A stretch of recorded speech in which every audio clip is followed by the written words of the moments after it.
आकाश की पत्नी बगीचे में बहुत गुस्से में बैठी थी और उनके पास मैं ही एक बुजुर्ग बैठे थे। उन्होंने आकाश की पत्नी को परेशान देखा तो उससे पूछा, क्या हुआ बेटी, क्यों इतना परेशान हो?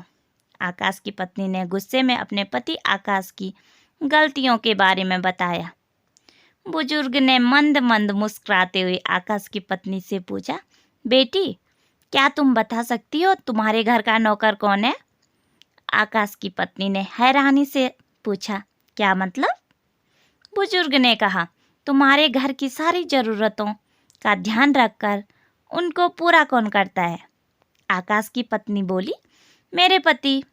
बुजुर्ग ने पूछा, तुम्हारे खाने पीने की और पहनने ओढ़ने की जरूरतों को कौन पूरा करता है?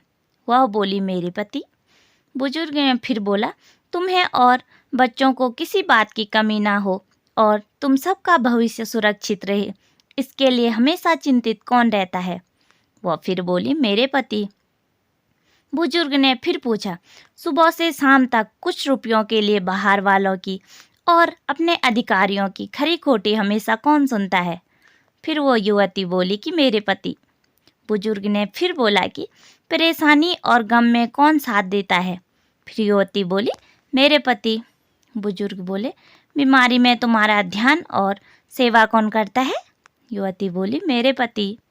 बुजुर्ग बोले, एक बात और बताओ, तुम्हारे पति इतना काम और सबका ध्यान रखते हैं, क्या कभी उसने तुमसे इस बात के पैसे लिए हैं? युवती बोली कि कभी नहीं। इस बात पर बुजुर्ग बोले कि पति की एक कमी तुम्हें नजर आ गई, मगर उसकी इतनी सारी खूबियां तुम्हें कभी नजर नहीं आई। मानो न मानो, जब तुम दुखी हो तो वो तुम्हें कभी अकेला नहीं छोड़ेगा। वो अपने दुख अपने ही मन में रखता है, लेकिन तुम्हें नहीं बताता ताकि तुम दुखी ना हो। हर छोटी छोटी बात पर तुमसे झगड़ा तो कर सकता है, तुम्हें दो बातें भी सकता है, परंतु किसी और को तुम्हारे लिए कभी कुछ नहीं बोलने देगा। कुछ भी अच्छा ना हो फिर भी तुम्हें यही कहेगा, चिंता मत करो, सब ठीक हो जाएगा। माँ बाप के बाद तुम्हारा पूरा ध्यान रखना और तुम्हें हर प्रकार की सुविधा और सुरक्षा देने का काम करेगा।